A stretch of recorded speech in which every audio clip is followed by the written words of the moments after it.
اللهم صل وسلم على سيدنا محمد وعلى آل سيدنا محمد. Assalamualaikum warahmatullahi wabarakatuh.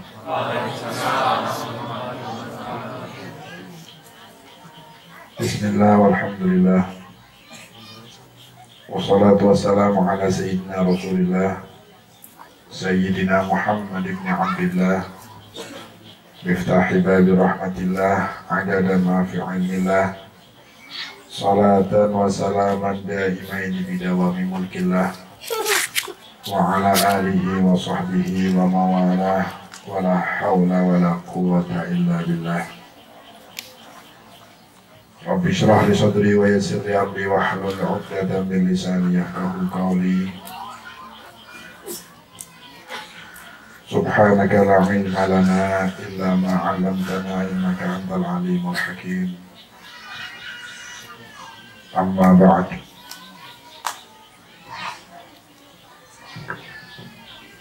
Kepada guru-guru kita, orang tua kita, sesepuh kita yang sama-sama kita hormati dan kita harapkan doa dan barokahnya, bil khusus Al-Mukarram Al-Fadil Romo Kiai Haji Sholihin selaku sesepuh dan guru-guru kita bersama yang kita doakan mudah-mudahan beliau diberi barokah umurnya, diberi sehat walafiat, diberi barokah ilmunya, diberi oleh Allah Subhanahu wa Ta'ala kebahagiaan dunia dan akhiratnya, kebahagiaan keturunannya, dan mudah-mudahan Allah Ta'ala berikan manfaat kepada kita ilmunya, insyaallah. Amin ya rabbal alamin. Kiai Mudi, juga seluruh para asatidz yang hadir, Ustadz Nasrullah, Bapak Mansur Ibrahim, Kepala Desa Tegalreja, Bapak RT, Pak Ihsan, dan Ustadz Muhammad Nasir, serta Sahibul Bait, Mas Adi Kusuma dan keluarganya, yang mudah-mudahan selalu diberkahi oleh Allah Subhanahu wa Ta'ala. Barokah di dalam umurnya, barokah di dalam ilmunya, barokah dalam rezeki dan keturunannya, sehingga insya Allah akan bahagia dunia dan akhiratnya. Amin ya rabbal alamin.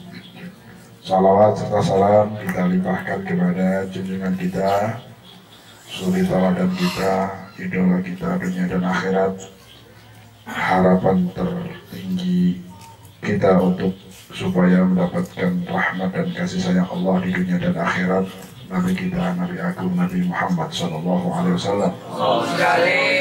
Mudah-mudahan dengan salawat dan salam yang kita selalu bacakan kepada beliau, panjatkan kepada beliau, kita nanti di akhirat akan dapat syafaatnya, insya Allah. Amin ya rabbal alamin. Karena di akhirat nanti orang-orang yang akan dekat dengan Nabi, bahkan yang paling dekat dengan Nabi adalah orang-orang yang paling banyak membaca salawat kepada Nabi. Dan ini diucapkan langsung oleh lisan beliau yang suci, dan lisan beliau saat mengucap tidak ucapan semata-mata, tapi karena bimbingan wahyu dari Allah. Beliau menyampaikan dalam sabdanya, dalam sebuah hadis, aqrabukum minni manzilatan yawmal qiyamah aktsarukum alayya salatan. Aqrabukum minni manzilatan yawmal qiyamah aktsarukum alayya salatan. Aqrabukum, yang terdekat di antara kalian, minni, dengan aku nanti, yawmal qiyamah, di hari kiamat, siapa? Aktsarukum alayya salatan, yang terbanyak di antara kalian kepadaku sholawat.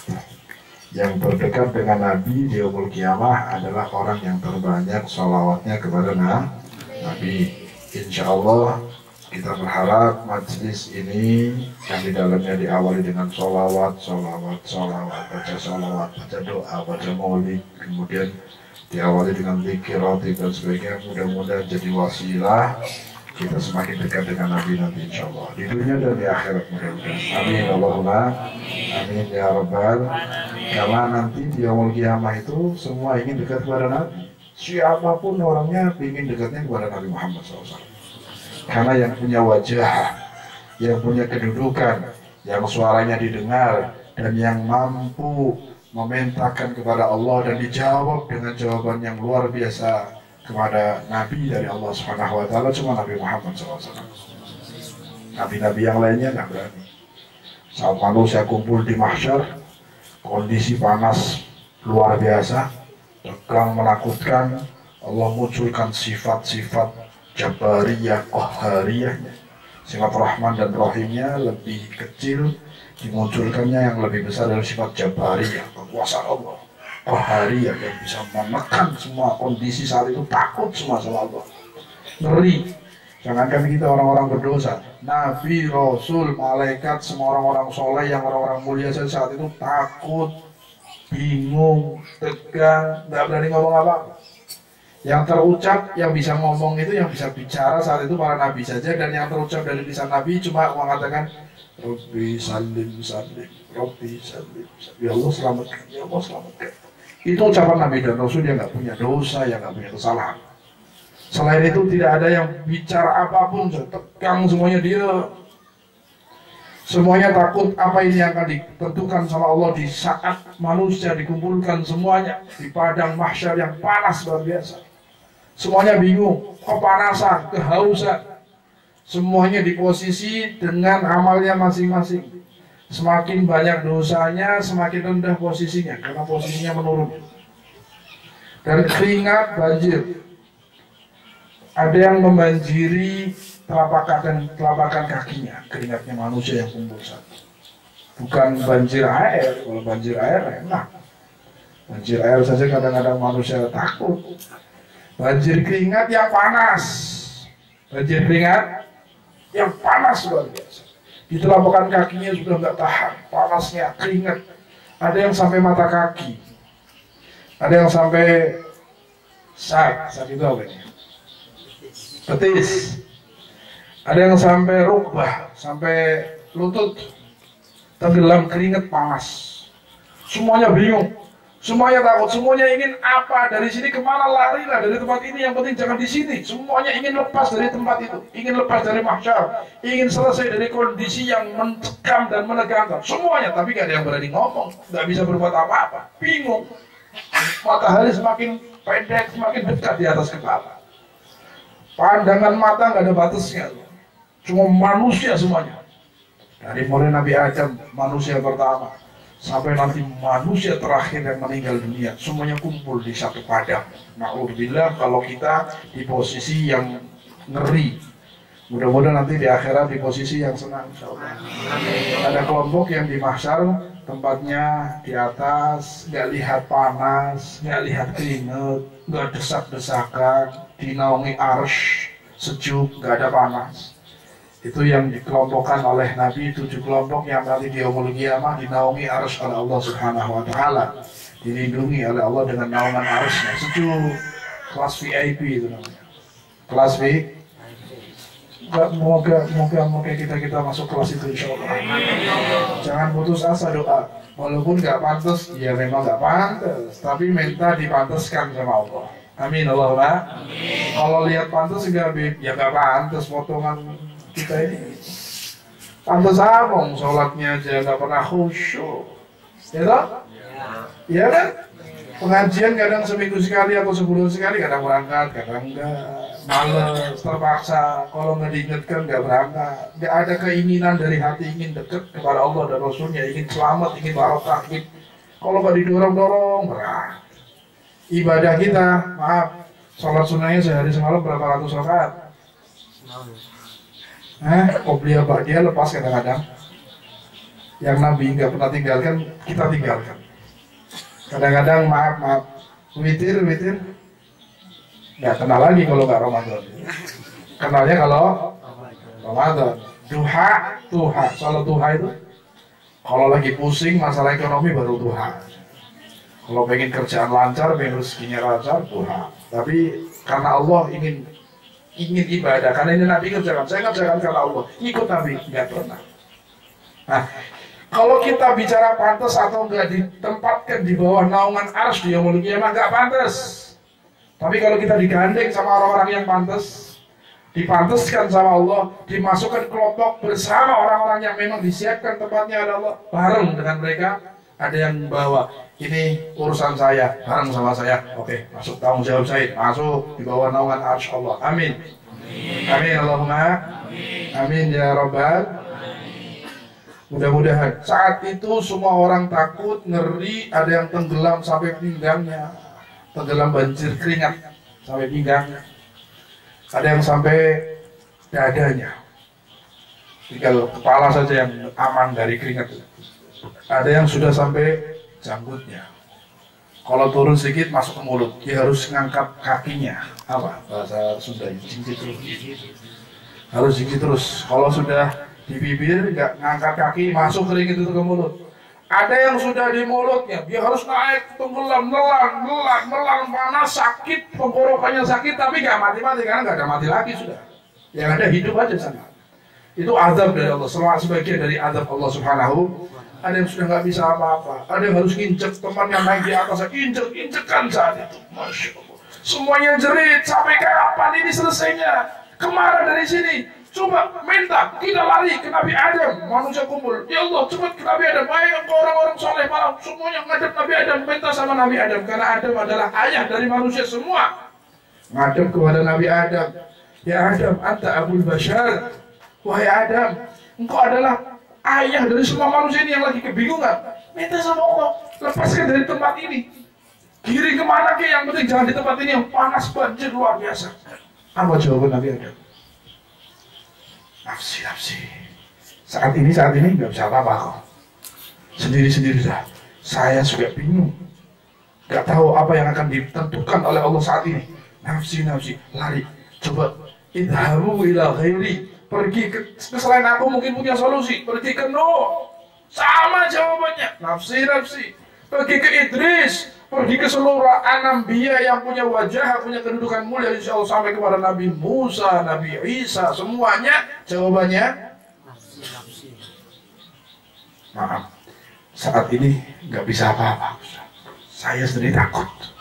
Nabi Rasul takut karena kondisi mencekam. Apalagi para pendosa seperti kita, masya Allah. Tapi saat itu Nabi Isa alaihissalam ngasih isyarat, pergi kepada Muhammad, kekasih Allah Subhanahu wa ta'ala, pergi kepada Rasulullah Muhammad SAW.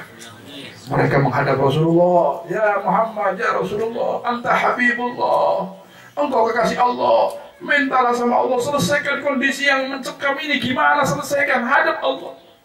Nabi Muhammad tahu orang kesana, jawabannya nafsi. Tapi setelah datang kepada Nabi, cuma satu orang ini yang bisa jawab, analah. Jawaban Nabi apa? Analah. Saya yang akan menghadap Allah. Saya akan minta selesaikan masalah ini. Saya akan mohon kepada Allah. Tidak menyia-nyiakan permintaan manusia saat itu. Dijawab dengan analah. Yang lainnya jawab nafsi. Cuma Nabi Muhammad yang mampu jawab analah.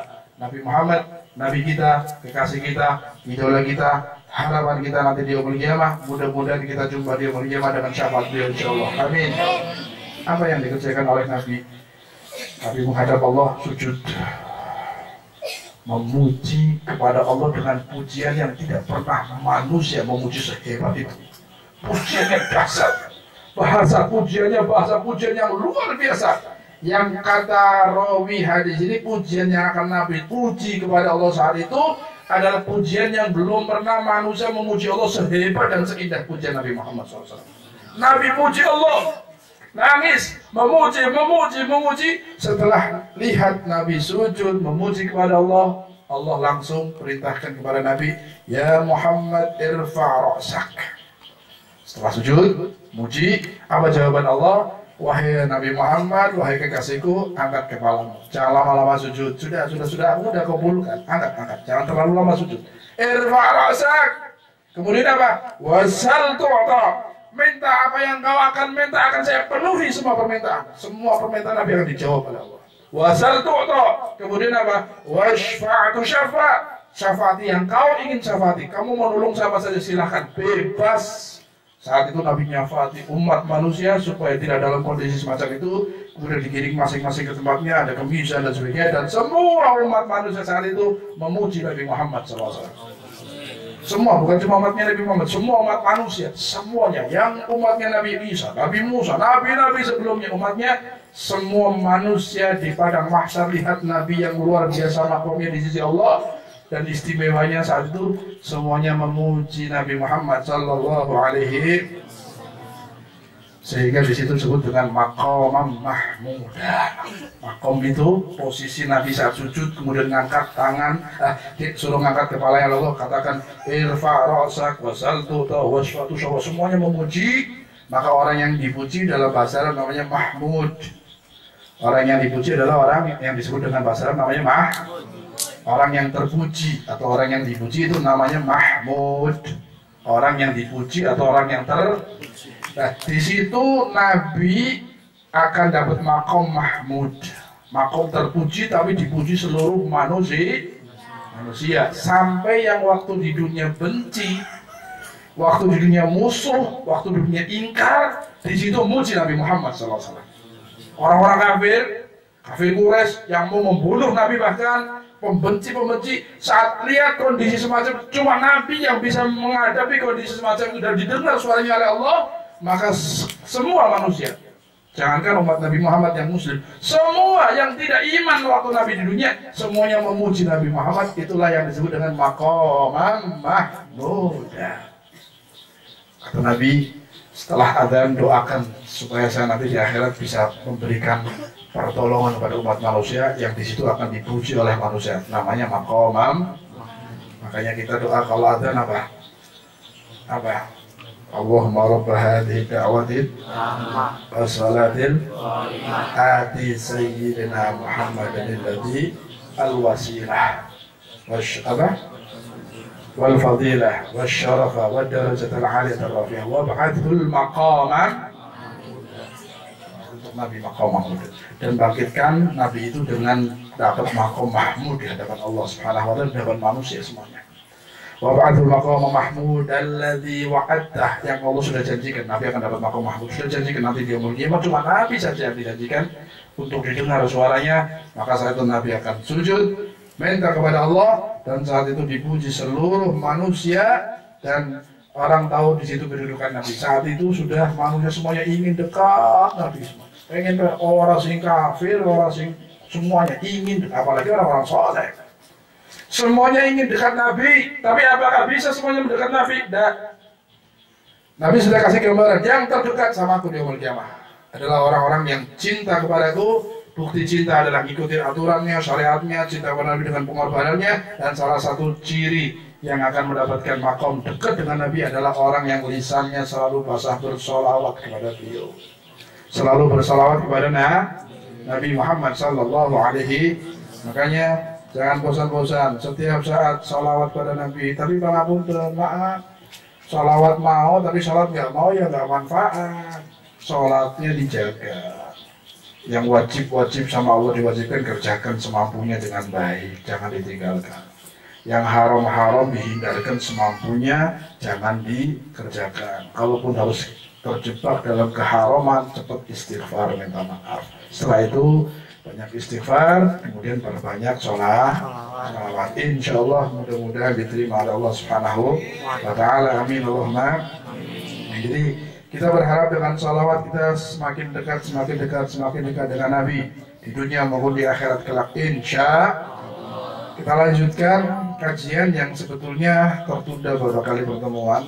Kajian kita sebetulnya tentang asas atau pondasi thariqah, jalan suluknya para habaib kita, para ulama kita, para sesepuh kita, yang disebutkan dalam kaidah atau dalam ucapan Sohibul Roti Al-Habib Abdullah bin Al-Haddad. Ada 5 pondasi. Ini pondasinya ya, pondasinya ini. Nanti jalannya banyak, thariqahnya banyak. Ada thariqah Idrusiyah, thariqah Hadadiyah, thariqah Atosiyah, macam-macam. Tapi pondasinya 5, asasnya ada 5. Paham ya? Kemarin sudah kita sebutkan 5 itu, masih ingat tidak? Yang pertama adalah al-ilmu, Kemudian yang kedua, amal. Yang ketiga, ikhlas. Yang keempat, khauf, rasa takut pada Allah. Yang kelima adalah al-wara'. Kita sudah kaji tentang masih ingat insya Allah ya? Sudah lupa ini, sudah terlalu lama. Ilmu, karena ilmu itu sangat penting. Tidak mungkin manusia hidup selamat tanpa ilmu. Iya, bagaimana kita mau selamat tanpa ilmu? Maaf, semuanya harus dengan ilmu kok. Jangankan yang kaitannya dengan duniawi, dengan ukhrawi, dengan akhirat, yang duniawi saja harus dengan ilmu. Jangankan kaitannya dengan ibadah, jangankan kaitannya dengan akidah, semuanya melenceng akidahnya, salah mempelajari ilmu, ngaji dengan orang yang ilmunya nggak benar, ajarannya nggak benar, ngambil ilmu dengan orang yang salah, akidahnya salah, celaka. Bahkan maaf, ibadah tanpa didasari ilmu yang didapatkan bukan pahala, malah kadang-kadang dosa. Ibadah iya, kamu ibadah tapi asal-asalan, gak pakai aturan yang diajarkan Nabi. Kamu belajar ibadahnya hawa nafsu, kadang-kadang salah, justru seperti menghina Allah, justru seperti langkahnya bertentangan dengan Nabi. Bentuknya seperti ibadah tapi langkahnya tidak didasari ilmu, akhirnya jadi maksiat, jadi dosa. Na'udzubillah min. Saya sudah kasih contoh banyak kan, contoh-contoh ibadah yang dapatnya dosa, kelihatannya ibadah tapi dapatnya dosa. Paham ya? Ada ucapan Nabi yang mengatakan rubbatalil Quran wal Quran yal'anu. Ini salah satu contoh yang dicontohkan oleh Nabi, salah satu ibadah tapi justru dapat laknat. Apa? Rubbatalil Quran wal Quran yal'anu. Kadang-kadang ada sebagian orang baca Quran, tapi Quran nanti di akhirat melaknati dia. Qurannya melaknati orang. Bacanya Quran, ibadah tidak? Baca Quran ibadah, tapi Qurannya melaknat. Wal Quran yal'anu, tapi Quran melaknat dia. Kenapa? Karena cara baca Qurannya nggak benar. Baca Quran tapi nggak didasari dengan ilmu, baca Quran nggak pakai adab, baca Quran cuma untuk bangga-banggaan, baca Quran tapi untuk nyerang sana nyerang sini, akhirnya Quran tidak manfaati tapi malah ngelak. Ini yang mengucapkan Nabi tuh. Rubbatal Quran wal Quran yal'anu. Kadang-kadang orang baca Quran tapi Quran melaknati diri. Na'udzubillah min. Dan banyak contoh-contoh di masyarakat, orang-orang ini ingin ibadah tapi malah dapat dosa. Contoh ini pada haji ya. Ada orang Islam berangkat haji nggak? Orang Indonesia banyak yang haji kan? Banyak. Di sini mungkin juga ada mungkin. Mudah-mudahan kita bisa berangkat haji semuanya. Jajarah Nabi Muhammad SAW. Saya sering kalau pas saya bawa jamaah umroh, pas saya di Haram Makkah, Haram Madinah, itu lihat orang-orang yang mungkin saat sebelum berangkat umroh atau haji nggak belajar ilmu, asal punya uang daftar selesai. Manasiknya mungkin nggak ngikutin gampang, yang penting ada pemandunya, saya ikut aja. Nah, di sini kadang-kadang kelihatan orang yang ibadah dengan ilmu dan yang tidak dengan ilmu. Contoh, saya lihat banyak, kasihan mereka sudah sampai sana, uangnya banyak yang dikeluarkan, dapat kesempatan emas di tempat yang mulia, tapi karena nggak pakai ilmu, dia pulang bukan bawa pahala tapi bawa dosa. Kenapa Bim kok ke Mekah bawa dosa? Iya, karena ini tadi nggak pakai ilmu. Contoh, dia tawaf, kadang-kadang nafsu. Ini saya mau cium hajar aswad, hukumnya apa? Sunnah kan? Bahkan Nabi kadang-kadang kalau mampu cium secara langsung, kalau nggak mampu pakai isyarat tangan, atau kadang-kadang pakai tongkatnya ditempelkan terus ujung tongkatnya cium, atau tangannya pakai jarak jauh gini terus cium tangan. Nggak harus nempel. Lihat sikon. Nabi sendiri lihat sih. Padahal Nabi kalau mau cium hajar aswad tiap saat bisa, tapi nggak mau ganggu. Kalau lagi penuh kasih isyarat tangan. Kalau bisa cium tanpa ganggu umat Islam. Wah ini enggak. Odong-odong harus ngikut kanan, kalau sudah deket hajar aswad itu sudah lepas kontrol, adabnya di hadapan Baitullah hilang. Ini yang nggak punya ilmu ini. Orang tarik maju, tarik sampai narik, ngikut kanan, ngikut kiri, supaya kadang-kadang naik ke pundaknya orang, kadang-kadang berendul di punggung orang sampai jambak orang. Maaf, saya lihat sendiri itu demi untuk nyium hajar. Nah, saya mau tanya, ngikut orang, jambak orang, narik orang sampai mau jatuh, itu hukumnya apa? Haram toh? Dosa toh? Haram tidak? Haram. ngerjakan perbuatan haram di dalam Masjidil Haram, kira-kira dosanya berapa kali lipat? Nggak sadar bahwa dia di Masjidil Haram. Kalau 1 rakaat di Masjidil Haram seperti 100.000 rakaat pahalanya. Begitu juga maksiat di dalam Masjidil Haram seperti 100.000 kali maksiat di dalam Masjidil Haram. Kalau 1 kali maksiat sama saja 100.000 maksiat di luar Masjidil Haram. Karena pahala dilipat gandakan 100.000, dosa pun di tempat mulia kalau dikerjakan dosa, sudah dikasih tempat mulia dosa, maka dosanya lipat gandanya 100.000 kali lipat, seperti halnya pahala 100.000 kali lipat dosa. Lah kira-kira saben pantawaf ngikut wong siji, nariku lho 1.000 maksiat, 1.000 maksiat. Kira-kira balik ke dosa apa bawa ganjaran? Sing akeh dosane apa ganjarane? Sunnah bukan wajib. Sunnah dikerjakan gak dosa, ditinggalkan gak dosa. Gitu. Tapi ngejar sunnah dengan melakukan maksiat. Ini contoh orang ibadah tanpa ilmu. Paham ya? Bahkan kadang-kadang lebih berkah daripada nyakiti orang. Dapat cium hajar aswad lebih berkah tanpa nyakiti orang, walaupun gak cium hajar aswad pakai isyarat. Karena pakai isyarat tangan juga Nabi ngerjakan sunnah, sama-sama sunnah. Sama-sama sunnah. Tapi orang seakan-akan kalau nggak nyium hajar aswad itu seakan-akan nggak ngerjakan sunnah. Enggak. Kalau nyiumnya tanpa harus nyakiti orang, mau kesempatan emas. Tapi kalau harus nyakiti orang, harus narik orang, harus nginjek orang, nyeret orang, kadang-kadang kepala orang dipegang, kok ada kena mukanya. Itu syahwat nafsu, bukan ilmu lagi. Makanya kalau sudah ibadah tanpa ilmu, hasilnya kadang-kadang dosa. Na'udzubillah. Kalau sudah maksiatnya di Masjidil Haram, terus nanti duduk setelah berhasil duduk, lihat ria. Saya setiap motor nyium bisa saya. Ya harus semangat, harus maju terus. Habis itu ada yang itu kurang rasanya dalam masjid. Orang itu yang jaga itu kalau saya mau maju solo dorong, lawan. Rasanya orang dalam Masjidil Haram. Rasanya orang nyaci orang la haula wala quwata ghibah, menceritakan keburukan orang Islam di dalam Masjidil Haram itu seperti ghibah 100.000 orang. Dosanya pingo ya, nggak Masjidil Haram sih. Lagi ini contoh, atau lagi contoh lain, ibadah tanpa ilmu contoh nih. Mungkin salaman, bentar lagi guru mulia mau datang nih. Kadang-kadang pengen salaman kan pengen berkah ya. Tapi kalau salamannya nyakiti orang, harus sampai ngikut orang, narik orang, sama seperti itu. Sampai akhlak dan adabnya nggak dijaga, bukan barokah yang didapat. Kadang-kadang kewalik, ning maring habib, maring kiai ngebut salaman sampai ngikut-ngikut, ya bagus salaman, saya harus anjurkan sebisa mungkin salaman, paham ya? Tapi kalau caranya harus ngikut, harus nyakiti orang, sudah luar adab itu gak bagus. Ibu kita di rumah itu tangannya mulia, cium tangan tiap hari. Kenapa ibu kita gak dicium tangannya? Ayah kita itu tangannya mulia, kenapa ayah kita gak dicium tangannya?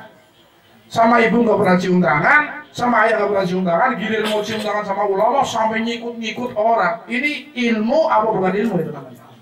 Bukan ilmu namanya. Kalau ilmu tahu, orang tua kita juga punya kemuliaan. Cium tangan ibu dan ayah kita juga ibadah. Setiap saat bisa kita cium, kenapa gak manfaatkan itu? Masih kau gitu? Iya tidak? Apa saja kondisinya semacam itu kita. Berarti kita ini selama ibadah, pengen ibadah, tapi justru karena tidak didasari ilmu, akhirnya jadi hal-hal yang sifatnya negatif, malah dosa. Na'udzubillah. Sudah menyakiti perasaan orang lain, kalau ngaji paham ilmu.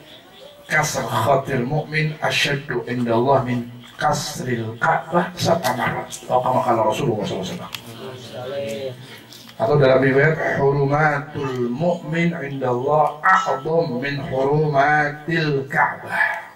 Ini ada hadis-hadis ini. Kalau ngaji insya Allah bisa paham, ngerti, maka saat kita bermuamalah, beribadah, tahu bagaimana yang baik, bagaimana yang bahaya. Tapi kalau nggak ngaji, nggak tahu ilmu gimana. Hadis Nabi menghancurkan perasaan orang muslim, kita sindir, kita caci, apa muhim sampai hancur karena sikap kita atau karena ucapan kita. Orang Islam itu atau mukmin itu hancur perasaannya, sedih banget. Itu dosanya lebih parah daripada menghancurkan Ka'bah. Menghancurkan Ka'bah 7 kali. Apa dihancurkan? Dosa nggak? Kira-kira dosanya besar atau kecil? Ka'bah, masjid dihancurkan, musola dihancurkan aja bahaya banget. Masjid dihancurkan luar biasa. Ini Ka'bah dihancurkan, dosanya luar biasa. Dikerjakan di Masjidil Haram menghancurkan Ka'bah, luar biasa dahsyatnya. 7 kali. Itu lebih parah dosanya orang yang suka menghancurkan perasaan saudara kita yang muslim. Kadang-kadang orang yang nggak ngaji ini sama nulis seenaknya, caci seenaknya, ngomong seenaknya, bantah jawaban dengan cacian seenaknya, sampai orang tersinggung, sampai orang sakit hati, nggak peduli karena dia nggak punya ilmu atau nggak mau ngajiin. Kadang-kadang maaf, kelihatannya ceramah ternyata bikin sakit kelompok tertentu misalnya. Nyaci ulama, nyaci habaib, menghina habaib, nyebut namanya orang dan sebagainya. Na'udzubillah min. Bahaya ini, bahaya. Makanya ilmu, tapi ilmu belajarnya dari sumber yang jelas, dari sumber yang jelas, yang ulamanya bersanad dan akidahnya ahli sunnah wal jamaah. Yang kedua amal, amal sudah belum? Ini yang akan kita kaji amal. Ya. Setelah ilmu harus diamalkan, karena kalau sudah dapat ilmu tanpa amal, maka ilmunya tidak akan manfaat. Orang-orang yang dikasih ilmu sama Allah, diberi kemuliaan sama Allah, dapat guru sampai dapat ilmu, dapat bimbingan ilmu, alhamdulillah, kemudian tidak mau mengamalkan, bahaya. Apalagi paham banyak tentang ilmu tapi gak mengamalkan, bahayanya apa? Bahaya orang ini akan dipertanggungjawabkan di hadapan Allah, dimintai tanggung jawab tentang ilmunya. Kalau dia nggak punya alasan yang kuat karena dia punya ilmu banyak, nggak mau beramal, nggak mau memanfaatkan ilmunya, maka justru ilmunya akan jadi bumerang, akan merugikan dirinya dia di dunia, apalagi nanti dia. Karena ada satu riwayat yang dinukil dijadikan riwayat hadis sebetulnya, cuma dibahasakan dengan bait syair oleh Ibnu Ruslan. Ibnu Ruslan itu pengarang kitab Zubat. Kalau Zubat itu kitab-kitab yang biasa diapali santri-santri di pondok-pondok, kitab fikih Zubat itu. Di situ Ibnu Ruslan nukil hadis tentang bahayanya orang yang punya ilmu nggak mau ngamal. Apa bahayanya? Ibnu Ruslan mengatakan, fa'alimun bi'ilmihi lam ya'malan mu'adzabun min qabli 'ubadil watan. Fa'alimun bi'ilmihi lam ya'malan mu'adzabun min qabli 'ubadil. Fa'alimun, maka seorang yang alim, wong sing paham ilmu, sing ngerti ilmu, bi'ilmihi lam ya'malan, tapi dengan ilmu yang dia dapat tadi, dia belajar, dia ngerti, dia ngaji, dia nyantri, dia punya guru, dia ngaji, kita paham. Fa'alimun bi'ilmihi lam ya'malan, tapi dengan ilmunya tidak mau mengamalkan. Paham tapi ada gelem amal. Ilmunya paham, ngerti, pernah mendengar, ada yang nasihati, bahkan kadang-kadang pernah mondok, pernah nyantri, pernah jadi anak majelis, pernah jadi aktivis majelis, paham banyak tentang pengetahuan ilmu, tapi nggak mau lam ya'malan, nggak mau amal. Apa? Resikonya apa? Orang yang punya ilmu, banyak ilmu, ngaji sana sini, ngerti, mondok, paham dan sebagainya, tapi nggak mau mengamalkan, maka ancamannya mu'adzabun min qabli 'ubadil watan. Mu'adzabun min qabli 'ubadil. Mu'adzab itu dia akan disiksa, kata Allah. Kata Nabi oleh Allah, disiksa, mu'adzab, orang ini akan disiksa, bahkan disiksa nanti di akhirat sebelum min qabli 'ubadil watan, sebelum para penyembah berhala. Seperti para penyembah berhala, orang-orang musyrik, orang-orang kafir, orang-orang majusi, orang-orang musyrik itu, orang Nasrani yang menyembah palang salib dan sebagainya, itu orang-orang musyrik penyembah berhala selain Allah maksudnya. Itu kan jelas kafir, musyrik, pasti diadab kan di yaumul qiyamah kalau meninggalnya dalam kekafiran, disiksa di neraka kalau meninggal dalam kafiran dan kemusyrikan. Tapi mereka yang jelas-jelas penyembah berhala, yang meninggalnya dalam kesyirikan akan diadab sama Allah. Itu mereka sebelum disiksa, orang-orang yang paham ilmu tapi nggak amal diseret dulu, masukkan dulu. Nanti baru orang-orang kafir. Mu'adzabun min qabli 'ubad, ancamannya berat. Karena dia tahu, karena dia ngerti. Kalau nggak melakukan karena nggak ngerti, wajar, gitu. nggak beramal karena nggak paham, bagaimana mau ngamal, paham aja enggak. Bagaimana dia mau menjauhi maksiat, dia nggak tahu bahayanya, dosanya. Bagaimana dia mau menghindari riba, wong ngaji aja enggak, mau amalan jual beli nggak paham. Ini paham, ngerti, paham ilmu, dianugerahi sama Allah pemahaman, dianugerahi ilmu, ketemu guru yang ngajar, sampai dia punya ilmu, alim, ngerti. Terus sudah ngerti, dianugerahi banyak ilmu, dia justru tidak mengamalkan. Tahu tapi malah justru menjauh. Dia mestinya harus meninggalkan malah mengerjakan. Ini ada larangan, tahu bahayanya riba, tahu bahayanya ini, dia terjang. Tahu bahayanya riba, dia riba. La haula wala quwata. Orang-orang yang diberi oleh Allah pemahaman ilmu banyak, ngerti sampai jadi alim, kemudian nggak mau mengamalkan ilmunya, maka ancamannya adalah mu'adzabun min qabli ubadil, akan disiksa sebelum para penyembah berhala. Na'udzubillah min. Makanya harus diamalkan walaupun tidak maksimal mengamalkannya. Misalnya tahu bahwa nanti 10 Muharram ada puasa sunnah, ada Tasu'a, ada Asyura. Kita akan jumpa Tasu'a dan Asyura insyaallah. Amin. Sekarang tanggal berapa ini? Kamis, Jumat, Sabtu, Ahad. Sekarang 4 Muharram, gitu. Nanti insyaallah Isnin, Selasa, Rabu, Kamis, Jumat itu Tasu'a, hari ke-9 Syahrul Muharram. Disunahkan puasa. Kemudian Asyuranya juga disunahkan, walaupun Nabi belum mengerjakan belum sempat melakukan puasa Asyura, tapi Nabi sudah kasih isyarat, kalau saya jumpa Asyura tahun depan maka saya akan puasa. Jika disunahkan puasa. Saat itu lihat orang-orang Yahudi, orang-orang selain Islam itu berpuasa di hari Asyura, tanya mereka sedang apa? Puasa apa? Syukur atas selamatnya Nabi Musa dari kejaran Fir'aun. Bersyukur atas selamatnya nabinya sehingga puasa. Kata Nabi, puasa tapi jangan sama. Yahudi kan Asyura saja. Kalau bisa ada Tasu. Makanya Tasu'a disunahkan puasa. Kemudian tahun depan kalau ketemu Asyura kita puasa. Nah itu disuruh Tasu'a dan Asyura, jadi dalil bahwa Nabi sunahkan puasanya Asyura karena ngikutin syukurnya contoh orang-orang Yahudi yang mensyukuri Nabi Musa, nabinya, maka Nabi mengatakan saya lebih berhak bersyukur atas Musa ketimbang mereka.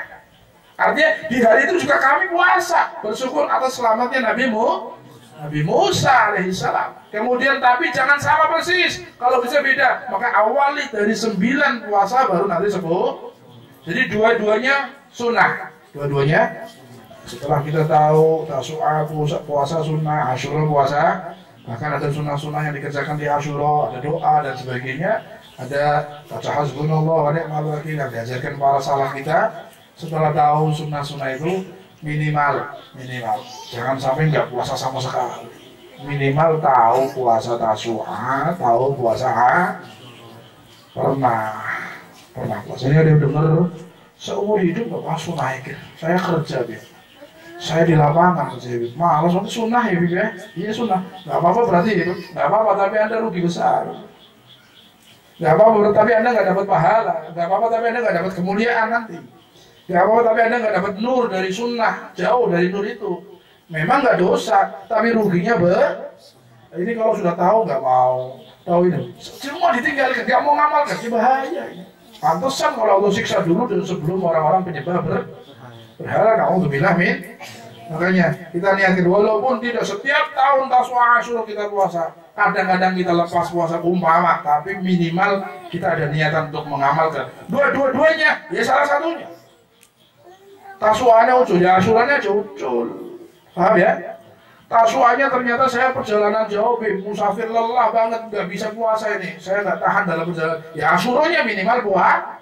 Artinya jangan sampai ilmu yang kita dapat tanpa diamalkan sama sekali. Na'udzubillah min. Makanya dalam thariqah ini setelah ilmu wajib harus belajar dan terus belajar dengan guru yang benar, dengan sanad yang benar, akidah yang benar. Tidak lepas dari ilmu harus mengamalkan. mengamalkan. Mudah-mudahan Allah beri taufik untuk kita bisa mengamalkan insya Allah, sehingga ilmunya akan manfaat saat kita amalkan. Ilmunya akan muncul sir dan keberkahannya, nurnya ilmu akan muncul kalau kita mau mengamalkan ilmu tersebut. Insya ilmu yang disimpan tanpa diamalkan akan jadi bom waktu, bumerang. Tapi ilmu yang didapat diamalkan akan tumbuh menghasilkan buah yang manis di dunia, apalagi nanti di yaumul qiyamah. Al ilmu bila amal kasyajara bila amal. Ilmu tanpa amal bagaikan tumbuhan yang tanpa buah. Lalu teman-teman sampai gede coba ini lah buah. Ini tanduran masih dikalap kayu nih. Tanduran masih diambil, masih bisa diambil.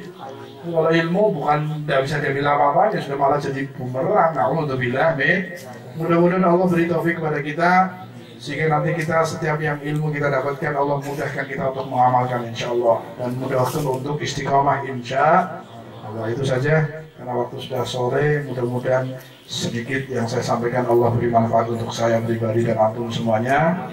Silahkan jaga niat, jaga hati, pasang jiwa dan raga kita untuk menatap wajah guru mulia kita yang akan datang sebentar lagi. Beresin niat kita, biar sekali ketemu dapat nabor, dapat nur, dapat madad yang besar. Amin Allahumma. Ada yang sekali jumpa orang soleh langsung seumur hidup dia sudah berbekal karena siap mempersiapkan matang, begitu kelihatan sekali ketemu selamat-selamatnya. Amin Allahumma. Ada yang harus ulang-ulang baru penuh. Ada yang ketemu tapi nggak dapat apa-apa, nggak dapat apa-apa, cuma senang-senang toh, secara dohir seakan-akan, tapi nggak punya persiapan, rugi besar. Mudah-mudahan Allah beresin niat kita, Allah benahi hati kita, Allah siapkan hati dan niat kita untuk bisa jumpa orang-orang soleh, terutama jumpa guru mulia kita, sehingga kita pulang mendapatkan madad, mendapatkan banyak kebaikan-kebaikan dari tatapan beliau, dari doa beliau, dari ilmu beliau, dan dari perjumpaan dengan beliau insya Allah. Amin Allahumma amin ya rabbal alamin. Itu saja, mohon maaf atas segala khilaf. Wal afu minkum. Wassalamualaikum warahmatullahi wabarakatuh.